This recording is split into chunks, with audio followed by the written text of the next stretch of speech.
সম্মানিত দর্শক, আসসালামু আলাইকুম। আর দুনিয়া মাজরাতুল আখিরা। দুনিয়াটা হচ্ছে পরকালের শস্যক্ষেত্র। এখানে কিছু আবাদ করব, দুনিয়াতে কিছু অর্জন করব, দুনিয়াতে ভালো কিছু অর্জন করব, পরকালে গিয়ে সুখ ভোগ করব। এটাই হচ্ছে দুনিয়া মাজরাতুল আখিরা। এখানে যদি ভালো কিছু অর্জন করি তাহলে পরকালে সুখ ভোগ করব, আর খারাপ কিছু যদি অর্জন করি তাহলে পরকালে দুঃখের সীমা থাকবে না। দুনিয়াতে সুখে শান্তিতে বসবাস করার জন্য আমরা যেন ফসল আবাদ করি। আপনি ধান চাষ করার জন্য আপনি প্রথমে চাষ করলেন, 1 চাষ, 2 চাষ, 3 চাষ, 4 চাষ দেওয়ার পরে সমস্ত কিছু মাটিটা খুব ভালোভাবে চাষ করার পর তখন আপনি রোপা গাড়লেন।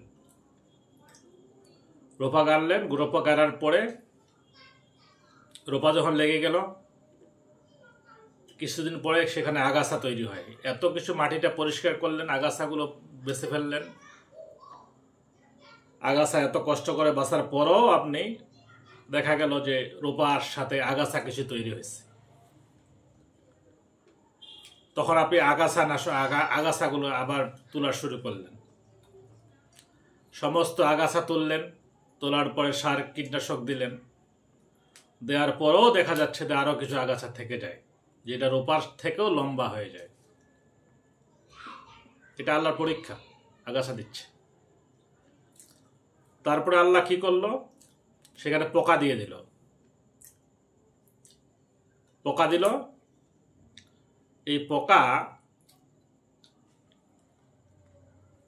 এই পোকাটাতে দিল রোপার সাথে আগাছা আছে। রোপার থেকে আগাছা বেশি লকলকা, বেশি সবুজ, কিন্তু পোকা সেই আগাছাতে না গিয়ে এই রোপার মধ্যে পোকা আসলো। এটা আল্লাহর পরীক্ষা।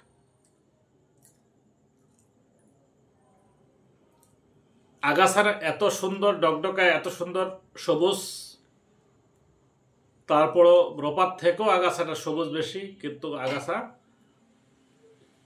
আগাছার মধ্যে পোকা না লেগে পোকা লাগলো রোপার মধ্যে। তারপরে আপনি কীটনাশক মারলেন। এই আল্লাহর পরীক্ষা। কিন্তু কীটনাশক মারলেন, এই কীটনাশক মেরে পোকাগুলো দূর করলেন, তারপরেও কিছু পোকা থেকে যায়। আপনার টার্গেটটা হচ্ছে যে আমি একটা ভালো ফসল ঘরে তুলব। আপনার টার্গেটটা হচ্ছে যে আমি একটা ভালো ফসল ঘরে তুলব, এই টার্গেট। এটার জন্য আপনি চাষ করলেন, 1 বার, 2 বার, 3 বার, 4 বার চাষ করলেন, আগাছা দূর করলেন, তারপরে আবার পোকার জন্য কীটনাশক দিলেন, পোকাকে দূর করলেন, তারপরে আপনি ধান ঘরে তুললেন। কিসের জন্য? দুনিয়াতে সুখে শান্তিতে বসবাস করার জন্য। ঠিক তেমনি আল্লাহ দুনিয়াতে মানুষকে পাঠিয়েছেন, ওমা খালাকতুল জিন্না, দুনিয়াতে পাঠিয়েছেন পরীক্ষা করার জন্য। আল্লাযী খালাকাল মাউতা ওয়াল হায়াতা লিয়াবলুয়াকুম আইয়ুকুম আহসানু আমালা ওয়া হুয়াল আজিজুল গাফুর। আল্লাহ মানুষকে দুনিয়াতে একদম পরীক্ষা করার জন্য পাঠিয়েছেন। এই পরীক্ষার মাধ্যমে আপনাকে ইবাদত করতে হবে। আর ইবাদত আল্লাহ একমাত্র কন্ডিশন হচ্ছে, আপনার যেমন টার্গেট ছিল, একমাত্র টার্গেট ছিল কি, যে ধানটাকে ঘরে তোলা। আগাছা যত রকম আগাছা, কি পোকা মাকড়, এদেরকে শেষ করে আপনার টার্গেটটা ছিল যে ধান ঘরে তোলা। ঠিক তেমনি আল্লাহর কন্ডিশন হচ্ছে, আল্লাহ দুনিয়াতে পাঠিয়েছেন মানুষকে, ওমা খালাকতুল জিন্না ওয়াল ইনসা ইল্লা লিয়াবুদুন। আল্লাহ মানুষ এবং জিনজাতিকে সৃষ্টি করেছেন, কন্ডিশন হচ্ছে যে তার ইবাদত করতে হবে। কন্ডিশন একটা। আর এই ইবাদতটা দুনিয়াতে যদি আপনি করেন, দুনিয়া মাজরাতুল আখিরা, এই দুনিয়াতে যদি আপনি ভালোভাবে ইবাদত করতে পারেন, এই ইবাদত যদি করতে পারেন, তাহলে পরকালে শান্তি পাওয়া যাবে, জান্নাত পাওয়া যাবে। তাই দুনিয়াতে যতই কষ্টই হোক, আল্লাহ কোরআনে বলেছেন ফাইজা কুদিয়াতুস সালাত ফান্তাশিরু ফিল আরদ ওয়াবতাগু মিন ফাদলিল্লাহ, তোমরা নামাজ শেষ করার পর দুনিয়াতে রিজিকের সন্ধানে ঝাঁপিয়ে পড়ো।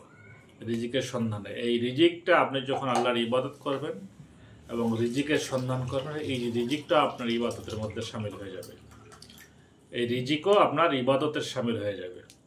তাই ইবাদতের পাশাপাশি আপনার রিজিকের সন্ধান করবেন। প্রত্যেকটা কাজ আপনি ইবাদত যদি ঠিকমতো করতে পারেন, তাহলে আপনার প্রত্যেকটি কাজ ইবাদতের অন্তর্ভুক্ত হয়ে যাবে। আর ইবাদত যদি আপনি দুনিয়াতে ঠিকমতো করতে পারেন, তাহলে পরকালে জান্নাত পাবেন। কোরআনে আছে ইন্নাল্লাযীনা আমানু ওয়া আমিলুস সালিহাত ওয়া তাওয়াসাউ বিল হাক্কি ওয়া তাওয়াসাউ বিস সাবর।